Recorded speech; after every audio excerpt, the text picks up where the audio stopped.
Hello student,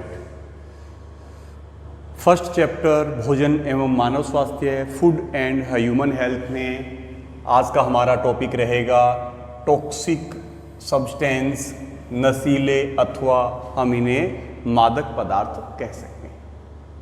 कौन से हैं मादक पदार्थ, नशीले पदार्थ? ये वो पदार्थ है जिनके सेवन से आनंद के भ्रम की स्थिति शरीर में पैदा होती है।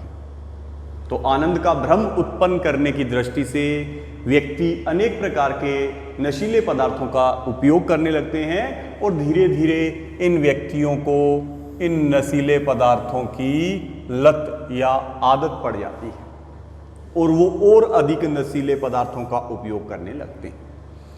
अब नशीला पदार्थ, मादक पदार्थ चाहे कोई भी हो, उसका मानव शरीर के ऊपर दुष्प्रभाव, कुप्रभाव पड़ता है और ये नशीले पदार्थ उसे स्थायी रूप से रोगी बना देते हैं। हमारे समाज में प्रचलित कुछ नशीले पदार्थ और उनके कुप्रभावों का संक्षिप्त विवरण आज हम इस क्लास में करेंगे।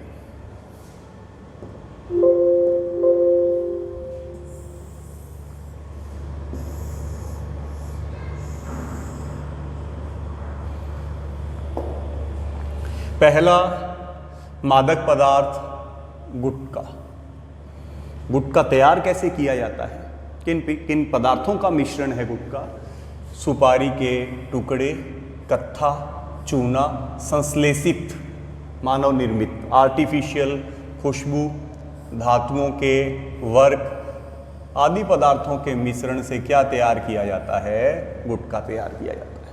कुछ गुटखे तो ऐसे हैं कि उनमें टोबैको, तंबाकू भी डाला जाता है और जैसा आपने देखा है कि ये गुटखे जो है वो छोटे छोटे पाउच में मिलने लगे हैं। तो इस पाउच संस्कृति के प्रसार के कारण आज गुटखा हर गांव और गली तक उपलब्ध है। महिलाएं और बच्चे भी इसका प्रयोग खुलकर करने लगे।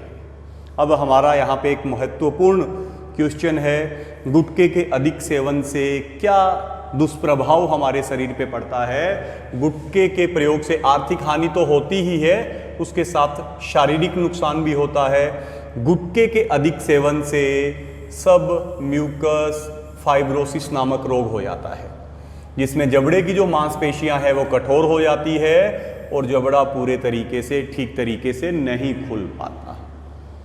और गुटखों के अंदर जो संश्लेषित पदार्थ है उनमें से कुछ संश्लेषित पदार्थ कार्सिनोजन अर्थात कैंसर उत्पन्न करने वाले भी होते हैं। तो गुटखा बनाया जाएगा सुपारी के टुकड़ों से, कत्था, चूना, संश्लेषित खुशबू, धातुओं के वर्क आदि के मिश्रण से। कुछ गुटखों में टोबैको, तंबाकू भी है और इसके अधिक सेवन से सब म्यूकस फाइब्रोसिस रोग हो जाता है, जिसमें जबड़े की जो मसल्स है उनके कठोर होने से जबड़ा ठीक तरीके से नहीं खुल पाता। अभी दूसरा मादक नशीला पदार्थ है टोबैको, तंबाकू। तंबाकू कौन से पादप से, या तंबाकू के पादप का वानस्पतिक नाम निकोटियाना टोबैकम है। इसकी फैमिली कुल कौन सा है? सोलेनेसी। तो सोलेनेसी कुल का पादप तंबाकू पादप, निकोटियाना टोबैकम पादप, इस पादप की पत्तियों से इसे प्राप्त किया जाता है। इस पौधे के कौन से भाग तंबाकू को प्राप्त करने के लिए उपयोगी है? पत्तियां उपयोगी है। और इस तंबाकू के अंदर जो मुख्य मादक पदार्थ है वो एक एल्केलॉइड है। कौन सा एल्केलॉइड है? निकोटिन नामक एल्केलॉइड, जो इसकी पत्तियों में 1 से 8% तक पाया जाता है। तो तंबाकू पादप का वैज्ञानिक नाम निकोटियाना टोबैकम। कौन से कुल का पौधा है? सोलेनेसी कुल का पौधा है। इस पादप के कौन से भाग से इसे प्राप्त किया जाता है? पत्तियों से प्राप्त किया जाता है। कौन सा मुख्य एल्केलॉइड इसे मादक पदार्थ बनाता है? Nicotine alkaloid. पत्तियों में इसकी मात्रा कितनी है? 1 से 8%। अब तंबाकू का उपयोग अलग अलग स्थानों में, अलग अलग एरिया में अलग अलग प्रकार से किया जाता है। अधिकांश लोग इसे पान, गुटखे या चूने के साथ इसे चबाते हैं। कुछ लोग पाउडर की तरह, सूंघने या मंजन की तरह दांतों या मसूड़ों पर मलने में भी इसका उपयोग करते हैं। तंबाकू का उपयोग बीड़ी, सिगरेट, चिलम, सिगार, हुक्का और अन्य कई रूपों में किया जाता है। अभी हमारा यहाँ पे एक महत्वपूर्ण बिंदु है, तंबाकू के उपयोग से होने वाली हानियाँ। तंबाकू के उपयोग से क्या क्या हानि है? पहली, तंबाकू के निरंतर संपर्क में आने से मुंह, जीभ और गले और धूम्रपान के रूप में जब धुएं को फेफड़ों तक पहुंचाते हैं तो फेफड़ों के कैंसर की संभावना बहुत बढ़ जाती है। मुंह, गले, जीभ और फेफड़ों के कैंसर की संभावना तंबाकू के सेवन से बहुत बढ़ जाती है। दूसरा, तंबाकू के अंदर कौन सा एल्केलॉइड है? निकोटिन एल्केलॉइड है। ये धमनियों की दीवारों को मोटा कर देता है, जिससे ब्लड प्रेशर और हृदय स्पंदन, हृदय की धड़कन, हार्ट बीट बढ़ जाती है। तीसरा, अगर गर्भवती महिला तंबाकू का सेवन किसी भी रूप में करती है तो गर्भस्थ शिशु जो है, भ्रूण जो है, उसके विकास की गति जो है वो मंद पड़ जाती है।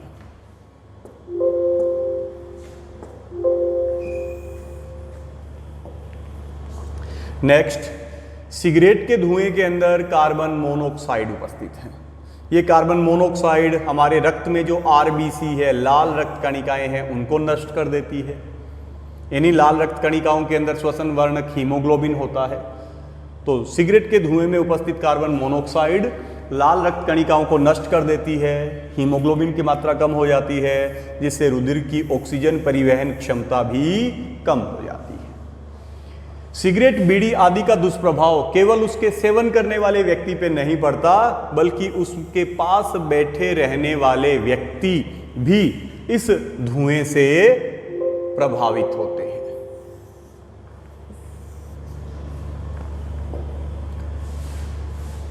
यही कारण है कि सिर्फ सिगरेट या बीड़ी पीने वाले व्यक्ति खुद प्रभावित नहीं होते, उनके धुएं से पास का जो व्यक्ति है वो भी प्रभावित होते हैं। उनमें भी निकोटिन युक्त ये जो धुआं है वो हवा के साथ उनके फेफड़ों में भी पहुंचता है। तो यही कारण है कि कानून बनाकर सार्वजनिक स्थानों पर जो धूम्रपान है उस पर रोक लगा दी गई। सार्वजनिक स्थानों पर धूम्रपान प्रतिबंधित है। विश्व में प्रतिवर्ष लगभग 60 लाख से ज्यादा व्यक्ति तंबाकू का उपयोग करने के कारण मृत्यु को प्राप्त हो जाते हैं। इनमें से 50 लाख तंबाकू के प्रत्यक्ष सेवन से और 10 लाख लोगों की मृत्यु अप्रत्यक्ष तंबाकू के सेवन से होती। तो ये दूसरा मादक पदार्थ टोबैको, तंबाकू, निकोटियाना टोबैकम, सोलेनेसी कुल का पादप है। नेक्स्ट, तीसरा मादक पदार्थ मदिरा, एल्कोहल। जैसे तंबाकू के अंदर निकोटिन एल्केलॉइड उसे मादक पदार्थ बनाता है, उसी प्रकार से जो मदिरा है अलग अलग प्रकार से अलग अलग पदार्थों से बनाई जाती है, लेकिन सभी प्रकार की मदिराओं में जो मादक पदार्थ है एथिल एल्कोहल C2H5OH, जिसे एथेनॉल भी कहा जाता है, सभी प्रकार की मदिराओं का मादक पदार्थ है। अलग अलग प्रकार की मदिराओं में इस एथेनॉल की, एथिल एल्कोहल C2H5 की प्रतिशत मात्रा भिन्न भिन्न होती है। यह भी देखा गया है कि मदिरा सेवन की प्रवृत्ति निरंतर बढ़ रही है और इसके दुष्प्रभाव भी सामने आने लगे हैं। तो मदिरा सेवन के क्या क्या दुष्प्रभाव, क्या क्या कुप्रभाव मानव स्वास्थ्य पे पड़ते हैं, उनका हम अध्ययन करेंगे। पहला, मदिरा पान से एल्कोहल, जब मदिरा पान की जाएगी तो एल्कोहल जब हमारे आहारनाल में पहुंचेगा तो आहारनाल से रक्त इस मदिरा को अवशोषित करके कहां पहुंचाएगा? यकृत। तो मदिरा पान से ग्रहण की गई एल्कोहल आहारनाल से रक्त अवशोषित करेगा, यकृत में पहुंचाएगा, यकृत इसको एसिड एल्डिहाइड में बदल देगा। इस एथेनॉल को, मदिरा को यकृत किस में बदल देगा? एसिटाल्डिहाइड में। ये एसिटाल्डिहाइड एक विषैला पदार्थ है जिससे लीवर जो है वो प्रभावित होता है, ये लीवर को क्षतिग्रस्त करता है। दूसरा, अल्कोहल के प्रभाव से व्यक्ति के शरीर का जो सामंजस्य है, जो अंगों के बीच में तालमेल, कोऑर्डिनेशन है और जो कंट्रोल, नियंत्रण है, वो कमजोर हो जाता है। इससे व्यक्ति की कार्यक्षमता कम हो जाती है और इस स्थिति में गाड़ी या वाहन चलाने पर दुर्घटना की संभावना बढ़ जाती है। तीसरा, अल्कोहल के सेवन से स्मरण क्षमता, यादाश्त कम होती है। पूरा नर्वस सिस्टम, तंत्रिका तंत्र इससे प्रभावित होता है।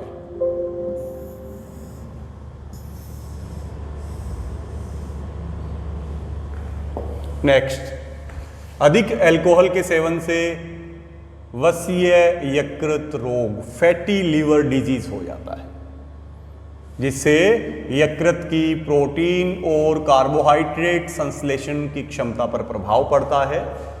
और नेक्स्ट, इससे व्यक्ति की आर्थिक स्थिति कमजोर होती है, साथ ही साथ सामाजिक प्रतिष्ठा को भी ठेस पहुंचती है। ये अल्कोहल सेवन के मानव स्वास्थ्य पर पड़ने वाले कुप्रभाव है। नेक्स्ट, जो मादक, जो नशीला पदार्थ है, अफीम, ओपियम। कौन से पादप से? पेपेवर सोमनीफेरम पादप के कच्चे फलों से इसे प्राप्त किया जाता है।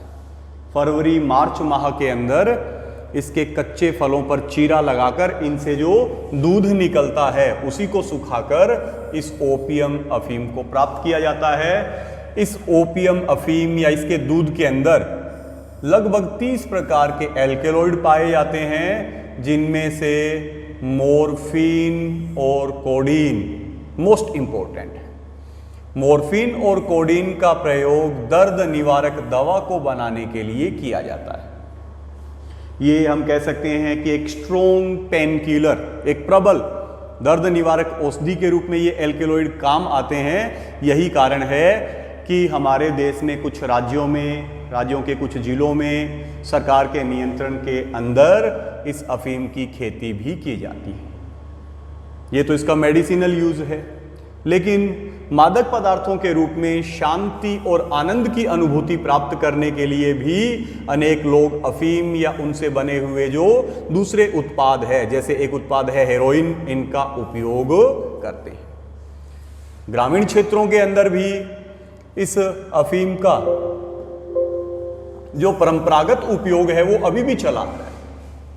ग्रामीण क्षेत्रों में गम या खुशी के अवसर पर अफीम का जो उपयोग है, उपयोग की जो प्रथा है, वो आज भी चल रही है।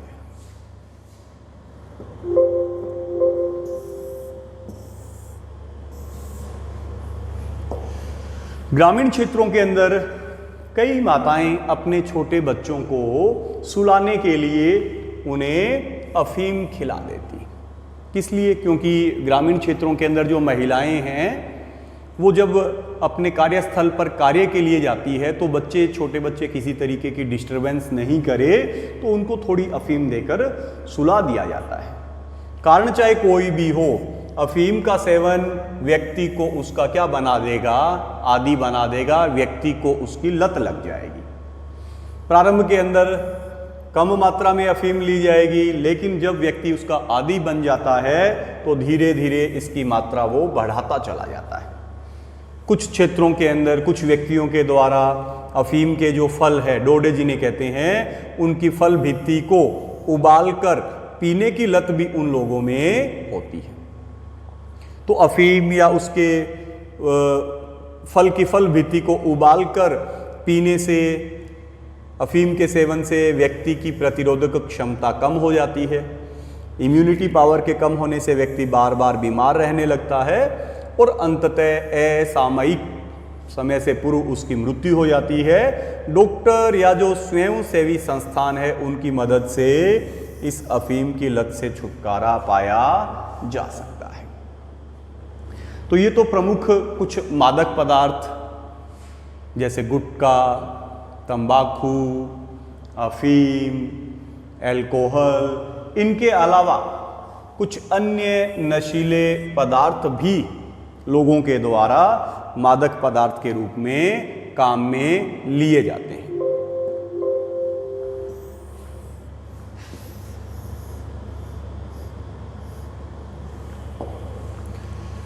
कोकीन, भांग, चरस, गांजा, हशीश, LSD, पूरा नाम लाइसर्जिक एसिड डाईएथिलेमाइड, जो एक प्रबल विभ्रामक औषधि है। इसके सेवन से शरीर में भ्रम की स्थिति पैदा हो जाती है।